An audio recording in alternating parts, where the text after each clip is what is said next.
This is Red Ice Radio.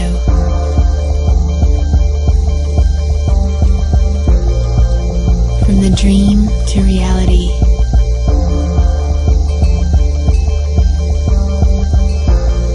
RedIceCreations.com. Welcome, friends. This is Henrik, and you are listening to Red Ice Radio. We are coming to you from the north, up in Scandinavia, that is. You can hear us worldwide, though, at RedIceCreations.com, our website. Stream or download at your convenience. Radio and much more on the controversial, the essential, and the intriguing.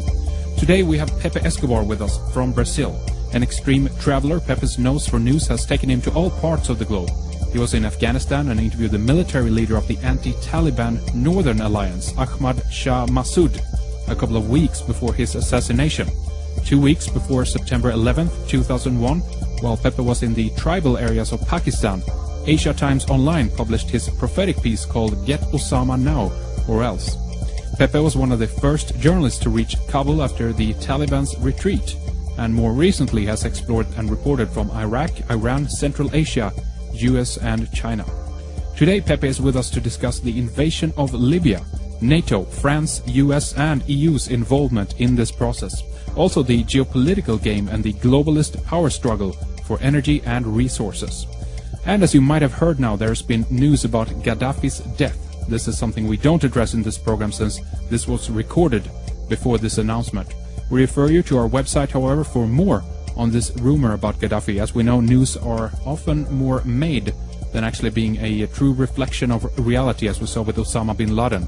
And without any proof, there's no reason to believe it, but we'll follow the story and actually see how this unfolds. But stay with us for more here on the takeover of Libya and the forces behind it. A very interesting interview. How are you today, Pepe? I'm fine. It's a great pleasure talking to you guys.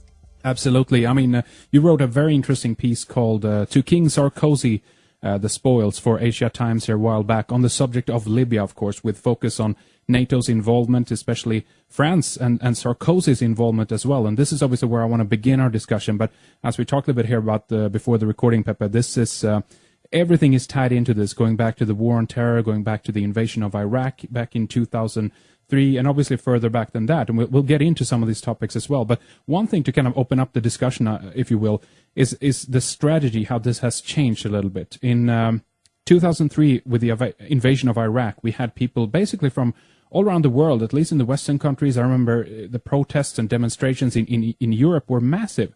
But something changed here before the takeover, if you will, of Libya. We had these kinds of people coming out from different parts of the world, in this case actually demanding that someone actually now goes into Libya, aid the rebels that are fighting against Gaddafi, and it's like a 180 in terms of the strategies, Pepe. How do you think that they managed to pull this off so easily, to invade another country, and this time it's all for the purpose of good? What do you think?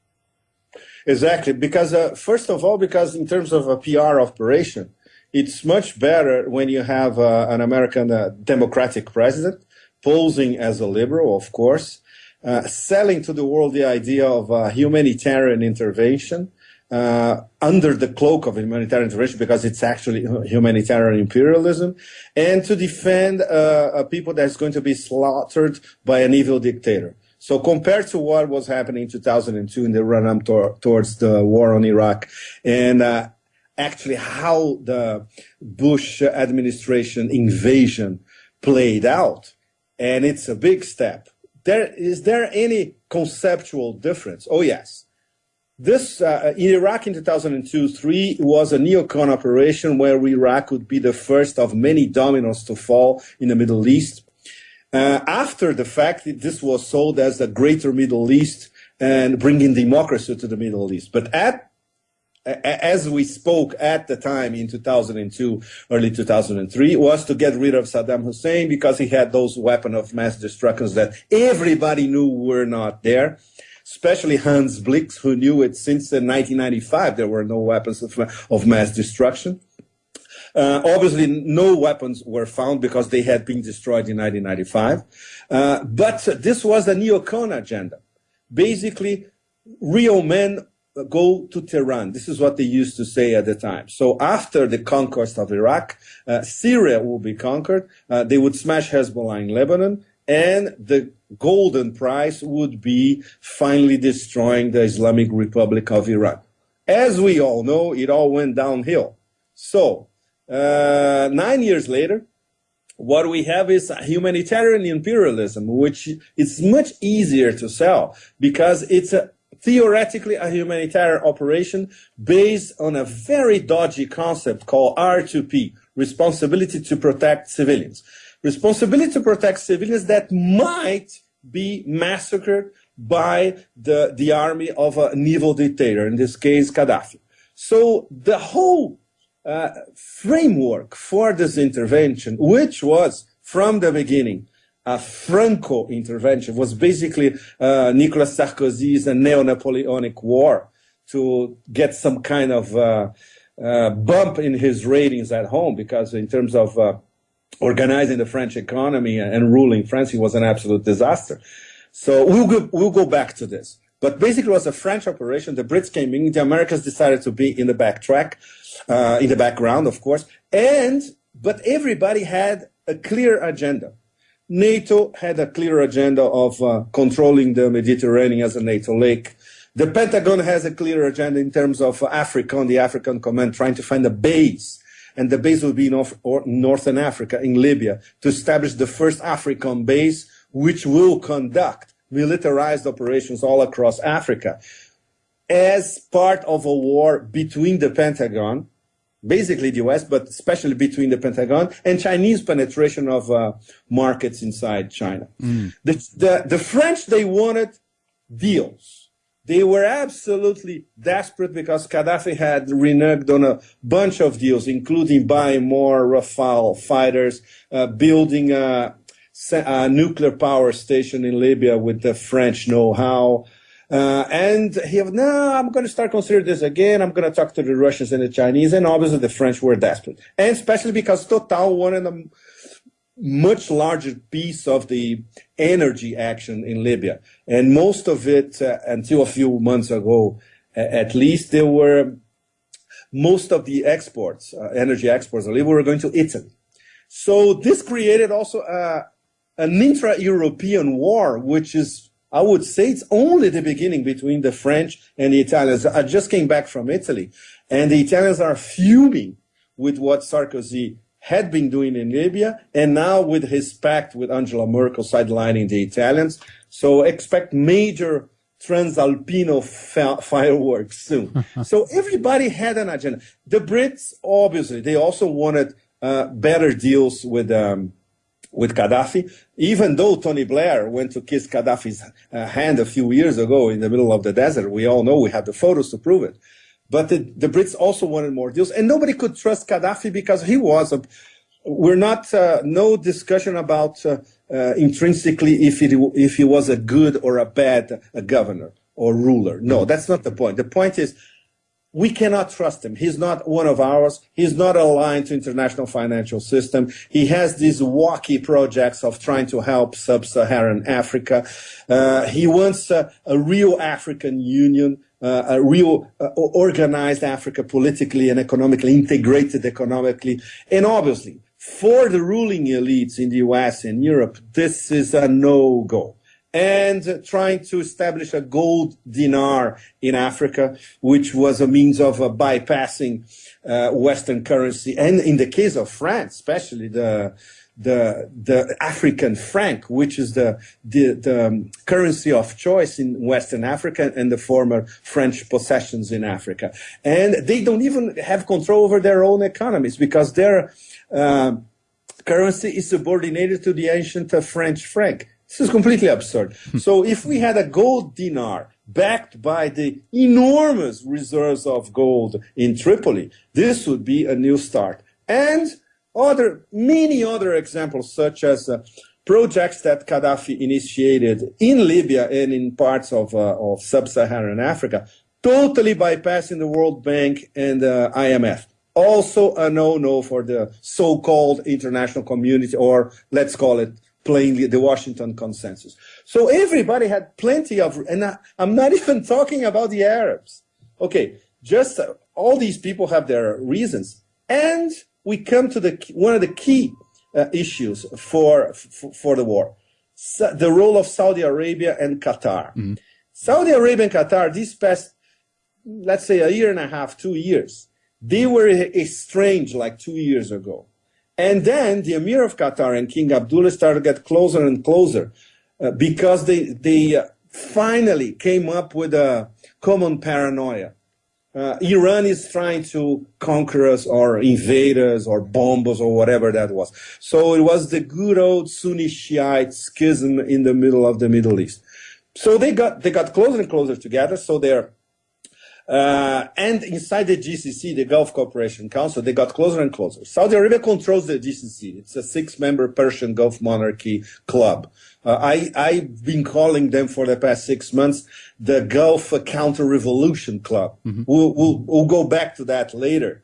Why this denomination? That's the real denomination, in fact.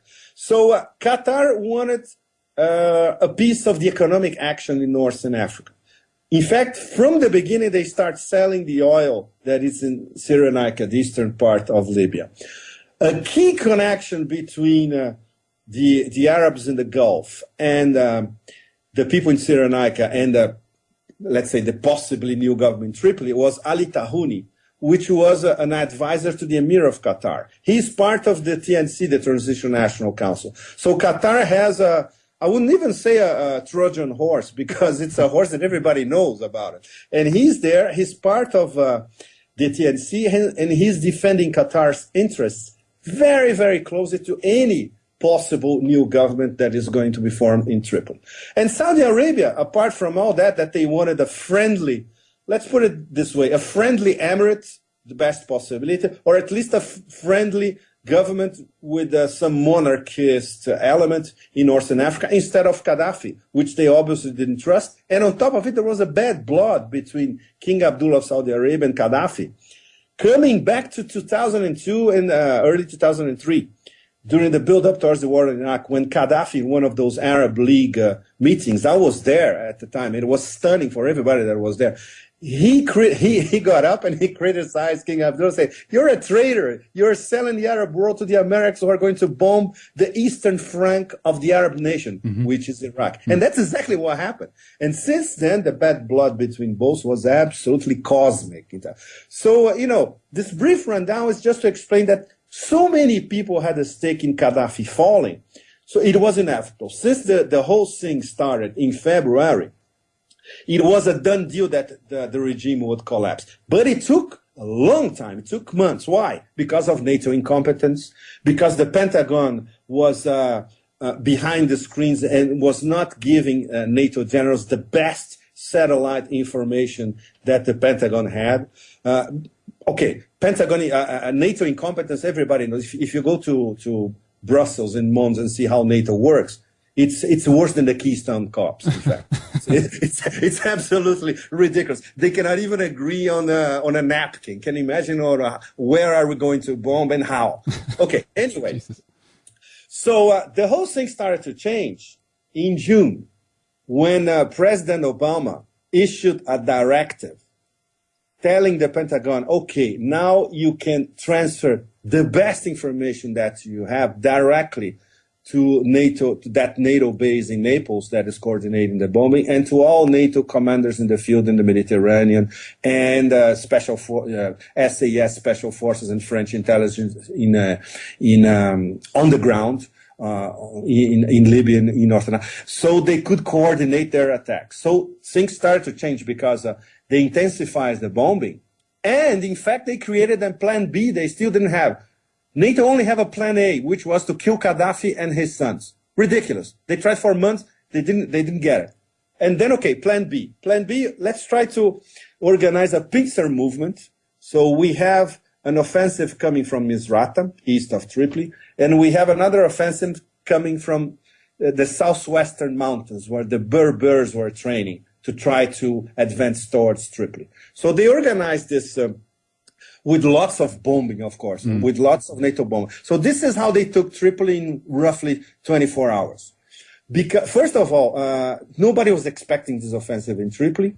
Second of all, I was discussing this a few days ago, and nobody still has an answer. Why the best armed brigade in Tripoli commanded by Khamis, one of the sons of Gaddafi, simply dissolved and disappeared, just like Iraq in 2003. They didn't even put up a fight. They simply disappeared, dissolved. So there are many speculations about that. One of them is that they're trying to pull a Saddam number 2. So they dissolved, they are hidden somewhere, and they'll be back in a guerrilla movement. That's a possibility. And number 2 is that they simply defected. But nobody, according to our best information and the best information by Libyans on the ground, nobody really knows what happened. So, okay, Tripoli fell in 24 hours. Everybody's theoretically happy. But look at what's going on now. They cannot even conquer Sirte.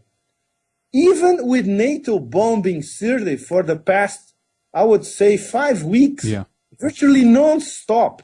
In fact, what's going on in Sirte that you won't see reported anywhere, especially mainstream media in Europe and the US, is that this is becoming a Fallujah number 2. This is becoming what happened in Fallujah in late 2004 after Bush was reelected, when they, in typical Pentagon fashion, destroyed Fallujah in order to save it. So this is what's happening in Sirte now. They're destroying Sirte with at least 100,000 civilians inside in order to save it for the TNC. So can you imagine the revenge that is going to be exacted by the people in Sirte, which are from Tripolitania? And we always have to remember, the people in Cyrenaica, eastern part of Libya, they are tribal, they are very conservative. Radical Islam is very strong in that area. And the people in Tripolitania, western part of Libya, they are more urbane, they have better education. They consider those people in the East like more or less like barbarians. And now they have been bombed for the past 6 months by foreign powers. So a government by people in the East is going to be in place. So you cannot imagine what this is going to be in terms of revenge and reverberation for years and decades to come. But obviously for the moment, NATO is gloating because it's, in fact, NATO has got a victory. That's something that had eluded them and will elude them forever in Afghanistan. So now they are propagandizing their own victory. Nobody knows what's going to happen in Tripoli. I was talking to some people a few days ago in Italy, and they said the same thing. It's an absolute mess. The internecine civil war 2.0 already started between defectors from the Gaddafi regime, people who are inside the TNC, the Islamists who are in power controlling Tripoli militarily, and all the other militias who are roaming around Tripoli and in Tripolitania as well. And some of them moved to Sirte to try to be part of this attack. And they cannot conquer the city. So it's an absolute. So what we have at the moment is a total power vacuum in Libya. We don't have a functional government, and there's no prospect or no evidence on the ground that we are going towards at least the forming of a functional government. We have the possibility of sooner or later be confronted with 2 guerrilla wars, in fact. The first guerrilla war would be Gaddafi forces and the Gaddafi loyalists, let's put it this way, fighting against anything that is in power in Tripoli, a Hamid Karzai-style government. And the second guerrilla would be the Islamists, who are probably going to be sidelined by the people in the TNC, and then they're going to start fighting the TNC as well. So, it's a cosmic potential for a major mess. It's interesting from the point of view of NATO, because if we follow what NATO has been saying for the past 2 or 3 weeks, in fact, they're saying, look, we're staying here as long as there's war, or as long as there's something that looks like a civil war. Well, see, Pepe, we're going to have NATO in Libya virtually forever. Exactly. And see, from my point of view, I can help to see that is the strategy. Same thing as we saw in Iraq, this supposed incompetence and this failure actually is an effort, a strategy, if you will, to actually establish a permanent presence there, to have a reason to actually maintain troops there, to build bases there, etc. On and on it goes. Do you think that could be a possible? Can we attribute all of this to basically incompetence or kind of a lack of the will? What we saw in the beginning, of course, was that nobody kind of wanted to take charge when it came to Libya. The French were the first one who sent in the fighter jets, but after that it was like, no, we're going to hand over a little bit to the UK, and then the US came into it. And it is kind of a continued mess. And now at this point, just as you say, it's the country is shattered to so many different pieces. that the strategy seems to be let these pieces now fight each other over the power in Libya. And so while they're trying to establish a government, what have you, we can go and just basically grab the resources that is in the country, the oil and all the rest of it, correct? Yes, that's it. You absolutely nailed it, because this is the strategy that suits NATO. In terms of rhetoric, in terms of press releases out of NATO, no, as soon as Libya is stable, we're going to leave. We're not going to have European boots on the ground. This is for public consumption inside Europe, and most Europeans, in fact, don't believe it. Yeah. What is going to happen is, this is already established, in fact. This was leaked to the Times of London months ago, 3 or 4 months ago, the blueprint for the boots on the ground. The boots on the ground would be especially from the Emirates and Jordan, maybe with some Qatari contribution. And eventually, if they are sure that they're going to strike very good deals about it, Turkey. But Turkey is reluctant because they don't like playing the role of a foreign occupier, only if they are requested by the TNC. So the boots on the ground would be Muslim and mostly Arab. But the fact is, if we have this double civil war scenario, which is very, very possible, the double guerrilla scenario, you won't have 2,000, 4,000, or even 5,000 troops. It won't be enough to secure the territory. So then we're going to have NATO boots on the ground. This is what NATO is playing for in the future, because they want Libya, they want the bases, they want to control Libya, because after the control of Libya, in terms of NATO, the Mediterranean becoming a NATO lake, the only pieces that still won't fall are Syria and Lebanon. And that's very easy, because Syria is next on the list. And Lebanon, you just need to more or less sidetrack Hezbollah. Very hard to do, but NATO believes that they can, even in a, I wouldn't say a near future, but in a possible 10-year span, sooner or later, NATO is going to try to do something against Hezbollah in Lebanon. So, the pieces are already in place. They won't let go. And obviously, we're going to have a Hamid Karzai government the only possible outcome is a Hamid Karzai government where he cannot even rule over his own, whoever who's going to be his own chair in Tripoli. Perfect for NATO. And also perfect for the Pentagon, because don't forget that African actually started the bombing. So as soon as the UN Resolution 1973 was approved, the first Tomahawk missiles came ordered by the commander of the African in Stuttgart, in fact. So only after these Tomahawks were launched, Sarkozy could boast that his Rafales were bombing Tripoli. So this took a few hours, in fact. It was a nighttime, basically. So we both could say we both started the war. And especially the French could say we started the war, because very few people were commenting on the actual Tomahawk bombing. And then there was this transfer of command from the African command to NATO. This happened after 3 or 4 days of the beginning of the actual bombing. So, for all of them, everything is in place. The thing is, what is the degree of control we're going to have over the guerrilla on the ground? So what NATO is aiming at is a very, very prolonged confrontation. This could be Afghanistan 2.0. Yeah. This could be Iraq 2.0, or even worse, this could be Somalia 2.0, with all the elements of this stabilization together, plus the fact that you have, I would say 80% of Libya is the central and the southern desert.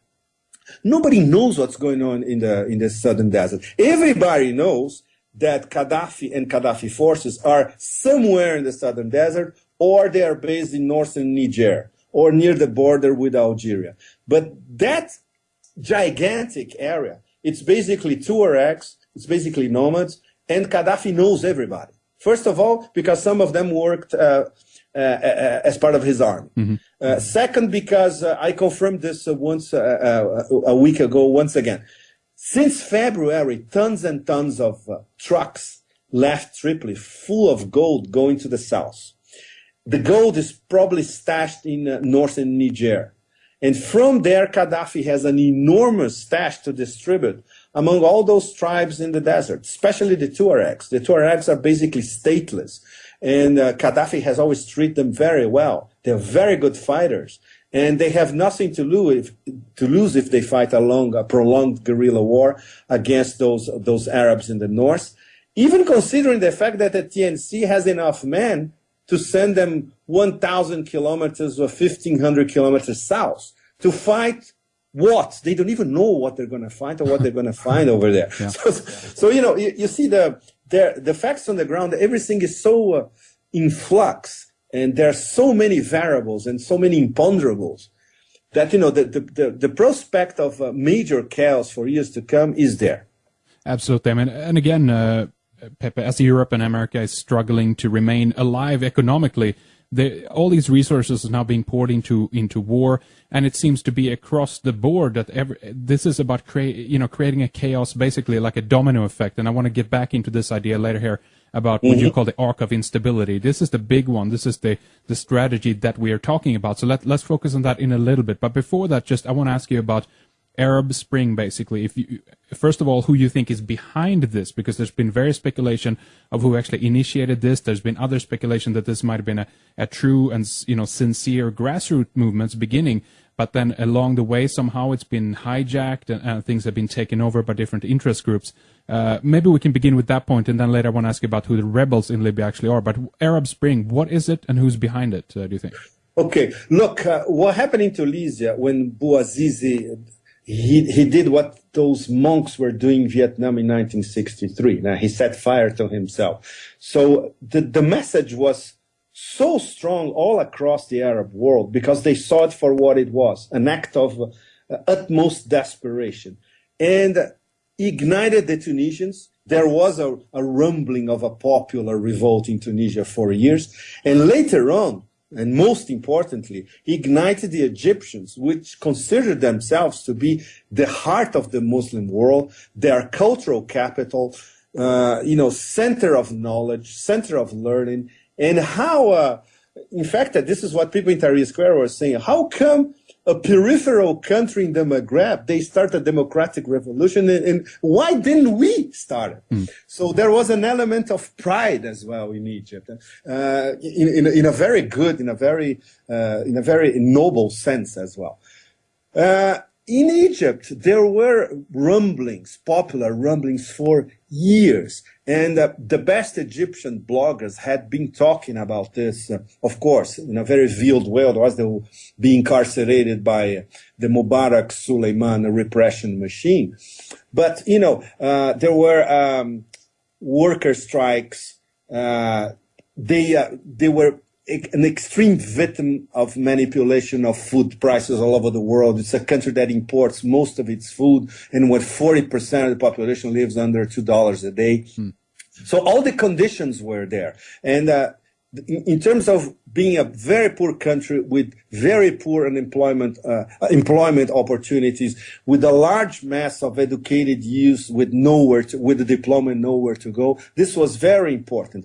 And the movement in Egypt was not hijacked by anybody, and this was great. There was the element of the working class that was protesting, the Google generation that was protesting, urban intellectuals as well. It was really a broad-based movement. It was not hijacked by anybody, and especially the army, in the end, they made a conscious decision. We cannot shoot our own people. Like I would imagine if this had happened in Iran, or the Iranian army would have shot their own people. And they already proved that before, right? If this was in Saudi Arabia, obviously they would shoot their own people. When it happened in Bahrain, they shot their own people. That's right. There was a massacre there, and nobody wanted to go in there. Obviously, and that was not covered by the Western mainstream media at all. You could only read about it in blogs, and especially Bahrainis were risking their lives to blog. And many of these bloggers, by the way, were later arrested and tortured in Bahrain. Okay, so when Ben Ali escaped to Riyadh, to obviously the realm of falling dictators, and when Mubarak at the last minute fell, not because the America said he must go, but because at the last minute there was I would say it was a white coup. the Supreme Military Council, they knew that they would have to get rid of Mubarak. Otherwise, there was only the plan B was to start shooting their own people, and they simply wouldn't do that. Okay, so let's get rid of the head of the snake, but we preserve the regime. And this is what we are seeing right now. The Supreme Military Council, they are not very fond of these elections scheduled for next November. They want to stay in power. And what happened this past weekend, the shooting of the Christian Copts in Cairo, it's absolutely horrendous, because now we have the army shooting their own people, even if they're not Muslims, but they are Egyptian citizens, you know. So this portends bad, really, really bad stuff for the future. Okay, so after Tunisia and Egypt, then we had Libya erupting in February. We go back to Libya slightly later on to try to differentiate the process in Tunisia and in Bahrain, for instance, and in Egypt from the process in Libya, because what happened in Libya was masterminded months before and abroad. So I'll go back to this in a while. Okay. But just, I think the most important point now is to say when the atmosphere of hope and that something was changing structurally, drastically in the Arab world was turned upside down by what I started to call the counter-revolution. And some of the best analysts, some people that are really prized, like Vijay Prashad or Assad Abu Khalil, they started identifying the same process.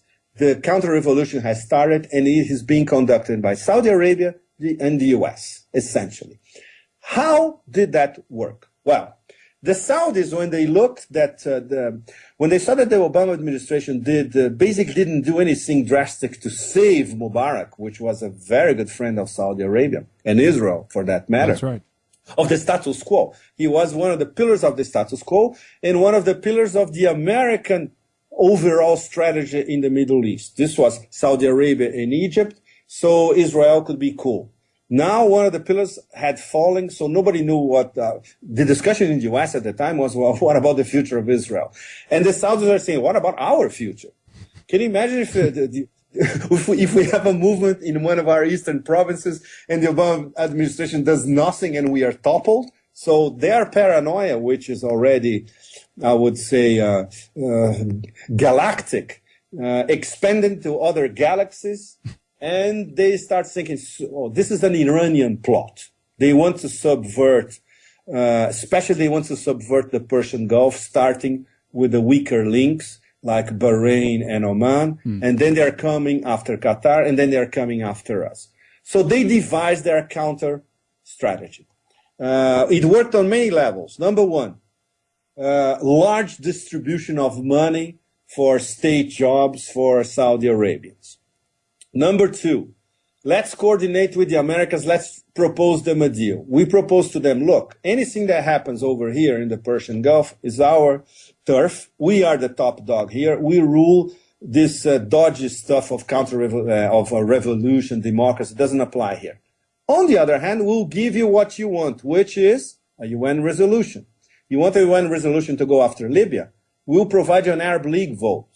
So what happened with this Arab League vote? 22 members. Only 11 were present when the vote took place. So we're already talking about a minority Arab League vote. Of these 11 who were there, 6 are GCC. Saudi Arabia, Qatar, Emirates, Oman, Bahrain, and Kuwait. So that left 5 others. 2 were bought, Jordania and Morocco. So that left other 3 that with the right kind of financial incentive would vote. And then we got finally this Arab League vote that was handed to the Americans and said, look, as we promised, Arab League vote, you can do anything you want about Libya, but leave us alone. And it worked perfectly. It was organized between the House of Saud and the State Department. And we learned about this from diplomats at the UN. And where does these diplomats came from? The BRIC countries and Germany.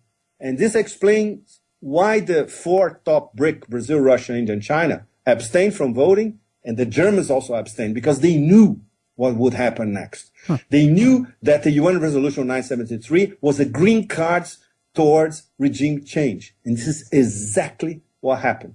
And many people have been asking me for the past few months, so why the Russians and the Chinese didn't block it? Right, right. Because they knew it would happen again soon with Syria. And what happened in the past few days? Russia and China blocking a UN resolution against Syria. Because for both, Syria is a much more important ally, strategically much more important than Libya. Of course, Gazprom had some business with Libya. China had 75 Chinese companies investing mostly in infrastructure in Libya with 36,000 workers, but they were not importing a lot of oil. In fact, only 11% of the Libyan exports were going to China. So China could, import more from Angola, for instance, which was one of the first suppliers. Yeah. And the disruption from Libya wouldn't be strategically really hardcore for the Chinese. So the Russians and the Chinese, they coordinated among themselves. Look, let's try not to antagonize the Americans and Europeans now. If they attack something that for us is really, really important, then we vote against it. That explains the vote in these past few days in the UN Security Council when they blocked a resolution against Syria. Okay, so coming back to the Arab counter-revolution. So Saudi Arabia got what the Americans and the Europeans wanted, started to put their house, the Persian Gulf, in order, and started to coordinating the repression inside the Gulf. It's a two-pronged strategy. Number one, preempting protests inside the eastern province, which is basically Shia. Most of eastern province Shiites live there, and this is where most of the oil in Saudi Arabia is. So the people who actually man the oil installations, they are Shiites. So trying to prevent any sort of protest or preempting any sort of protest in the eastern province. And number two, invading Bahrain, which they invoked a mechanism which is called the Peninsula Shield, which is more or less like NATO. An attack on one of us is an attack on all of us. Right. So in fact, it's absolutely crazy because obviously you won't read that in the Western mainstream media. They invoked an attack. The people of Bahrain were attacking their own government. So this gave the pretext for Saudi Arabia to cross the causeway and invade Bahrain. Absolutely horrible. The fact is, they invaded Bahrain with help from Emirati troops as well, with help from Jordanian special agents, which are already working inside the Bahraini intelligence agencies. They destroyed the Pearl roundabout. They smashed the protest movement, not only in the capital, Manama, but inside, in the small, they went after small villages inside Bahrain. It's a very tiny country. And they started destroying mosques and arresting people and, invading hospitals and preventing doctors in hospitals from taking care of wounded people. Absolutely disgusting. So, but, Western public opinion only know about this if you're getting information from Bahraini bloggers or if you're reading some websites from the Middle East. Otherwise, it was like it never happened. That's right. And the Saudis are very good at organizing these kinds of operations that nobody sees. Their internal repression, and in the case of Bahrain, the way they organized the repression in Bahrain was very well coordinated, and it was sold, especially to Washington and to major European capitals, as we are fighting an Iranian plot, which is ridiculous because among the protesters in Bahrain, most were Shiites, of course, because the Shiites are the majority of the population, but they're ruled by a Sunni dynasty for the past 230 years, very closely aligned with the ultra-repressive House of Saud. But there were a lot of Sunnis and Sunni professionals as part of the protesters as well, including Sunnis who work in the financial market in Manama, because they knew that the situation is absolutely untenable. So in the end, just to recap, all the players in this drama got what they wanted. NATO, major European capitals, Sarkozy and David Cameron, two absolutely mediocre leaders that needed some internal boost, the Obama administration, the House of Saud, and the Qataris, and the GCC as a whole. And the GCC is so happy now they invited Jordan and Morocco to be part of the GCC. So what we have is the counter-revolutionary club, but you can only apply if you're a monarchy. If you are a republic, forget about it. And that was the case of Gaddafi, for instance. So it's a sheep, going to the slaughter, basically, something that everyone could feast on. This was a common agreement, and they decided, okay, let's do this then, in one sense. But what happened? Maybe we can detail a bit about this then. What happened in Libya? Who the rebels were? Why the Western media choose to focus on them, and the fact that we have to go in there and now protect these rebels, as opposed to any of the other rebels in the other countries that were suffering, in many cases, the same fate, if not even worse in some countries. You're absolutely right. And any sensible European, American, Western, or I would say Russian or Southeast Asian and African, they were asking the same question. How come you don't support the protesters in Bahrain, and you are supporting the protesters in Libya? Wow, that's different. Bahrain, you have the American Fifth Fleet, you have Al Jazeera, and you have a very close relationship between the Emir of Qatar and Nicolas Sarkozy and David Cameron and the White House, for that matter. Libya is different. You have an unreliable dictator who was, until yesterday, was a terrorist. Then he was rehabilitated. Then everybody wanted his oil, and everybody went there to kiss the hem of his gown and kiss his cheek, or kiss his hand in the case of Silvio Berlusconi. And then he became unreliable again because he didn't want to do business with us. He starts thinking about doing business with the Russians and the Chinese. Very complicated. Let's get rid of this guy. So okay, how do you get rid of this guy? That's what we mentioned a few minutes before. The whole thing started in October 2010. This was when Gaddafi's chief of protocol, a guy called Nouri Mesmari, he defected from Tripoli to Paris. He was approached by French intelligence, and then they started to concoct what would be roughly a military coup. Mesmari had very good connections in Benghazi, which was historically opposed to Tripolitania and to the Gaddafi regime as a whole. He had good contacts in Tripoli. He said, well, these people will defect as soon as we start an uprising in Cyrenaica, in eastern Libya. So the plan was being polished October, November, December 2010. In January 2011, everything was ready.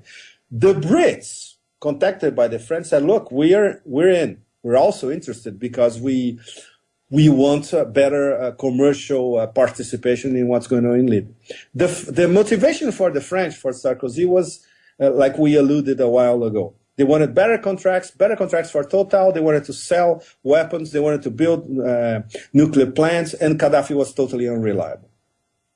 So there was a legitimate, I would say, popular movement. It's called the February 17th movement in Libya as well. Yeah. Absolutely. I was in touch with some of these guys in the beginning. In fact, the first article I wrote about the uprising in Libya was in favor of these young guys who were actually fighting for a more democratic Libya. Of course, absolutely legitimate. The problem is, as soon as there was their first demonstration in Benghazi, in mid-February, then going to later February, the whole thing was hijacked by who? The Mesmari people, the coup plotters, and the defectors. So, after the first demonstrations in Benghazi, by late February, early March, who was in charge of the so-called Benghazi uprising? Last-minute defectors from the Gaddafi regime, including Minister of Justice, people who came from the U.S., including people who lived near Langley, Virginia, for over 20 years. This guy, when he came back, he self-proclaimed the new military commander of the uprising in Benghazi. And the Islamists, very important. Benghazi and Derna, which is near Benghazi, historically, a lot of Libyans from that area went to train in Afghanistan, and some were inside Al-Qaeda or linked to Al-Qaeda, and some became very hardcore commanders in the Al-Qaeda, historic Al-Qaeda military structure.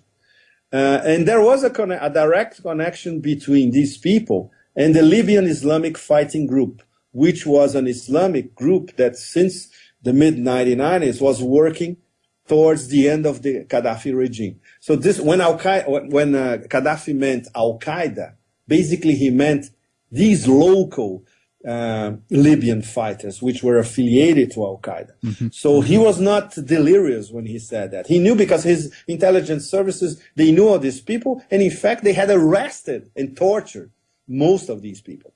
Okay, so the Islamists, starting from late February, early March, they got increasingly more and more power organizing the so-called uprising or resistance or military coup, any way you want to call it, out of Cyrenaica. But the problem is they didn't have enough weapons to organize an attack against the regime in the West or to cross from Cyrenaica to Tripolitania. So they start asking for NATO help directly, which was the perfect opening for the French to finally sell the idea to the UN Security Council with help from the Brits and now help from the Americans as well, because they also saw the opening of in terms of NATO expansion, in terms of setting up a Pentagon base. Yeah. So by early March, mid-March, all the elements were in place to have a justification for a war. And the justification was found inside the Obama administration via the concept of R2P, which was promoted by some of us have been calling the Amazons of the Obama administration, Susan Rice, Samantha Power, and Hillary Clinton. R2P responsibility to protect civilians. Okay, you can use this if you know that a massacre is going to take place. In the case of Benghazi, facts on the ground were telling us at the time that yes, Gaddafi troops were moving to encircle Benghazi, but they were not going to shell Benghazi and kill the whole population. They were going after the leaders of this uprising. So under the pretext that a massacre might occur, they voted the UN Resolution 1973 based on R2P. Obviously, nobody in the West discussed how do you apply R2P. If 100 people are going to be massacred, 1,000, 2,000, 10,000, right. 50, you know how. Who decides what is a massacre? If a massacre is going to occur, and if you have enough information to be absolutely sure that a massacre is going to occur. Because what occurred in Bahrain was a mini massacre as well. What occurred in Tahrir Square before the end of Mubarak in the first few days was a massacre. Yeah. At least 800 people were killed by Mubarak's forces. That was a massacre as well. So how do you judge that? Nobody cared at the moment, because the only thing that mattered was to have the resolution, because as soon as they had the resolution, which in theory would establish a no-fly zone, they could start a war. For all practical purposes, a war.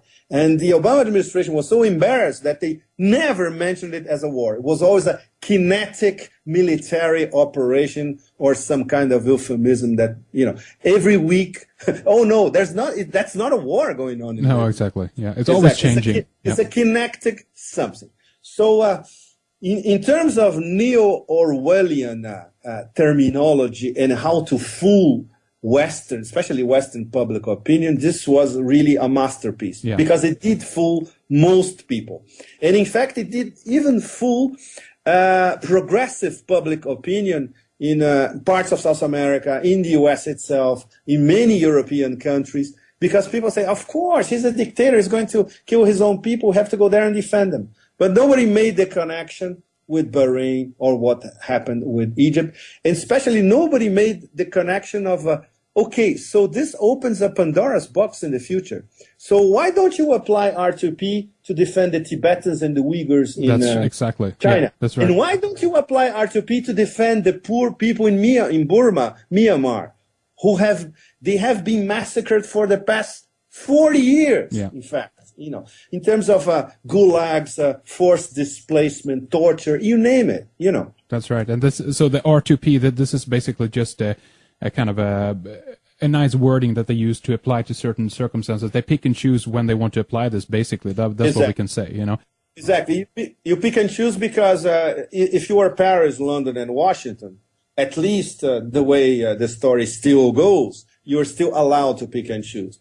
But sooner or later, you're going to have the BRIC countries, and even Germany, in fact, saying, look, It's that's not it. Let's sit down and discuss it. And obviously, this would imply a reform of the UN Security Council, which is not going to happen, as we all know, because the 5 who are there and have veto power, they don't want to relinquish their veto power, especially lesser powers like France and Britain. That's right. Let's see here, Pepe. Let's take a short little break here between the segments. Then I want to carry on, obviously, talking more with you about the involvement of, Bernard-Henri Lévy. He's an important guy here we need to mention. But let's take a little break. Before we do that, though, I just want to mention, obviously, where people can find more of your writing. You're currently writing for Asia Times Online, and people can find that at atimes, I think it is, .com, if I'm not mistaken. Yes. And obviously, they can just search for your name up in the right corner there, Pepe Escobar, to find the best of Escobar. There's a lot of good articles and stuff like that. Do you have anything else? I don't know if you have a personal website or a blog or any titles of books or something. Do you want to mention, Pepe? Not yet, because I haven't had time to do it, frankly. But I write for Al Jazeera, or just Al Jazeera English, more or less on a weekly basis. I write for tonedispatch.com, which is one of the best independent websites in the US, every 2 months or so.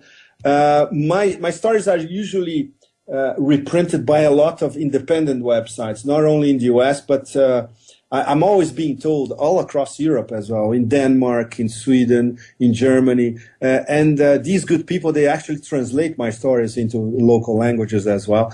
So the problem is, and I am a commentator for RT, the Russian global network as well.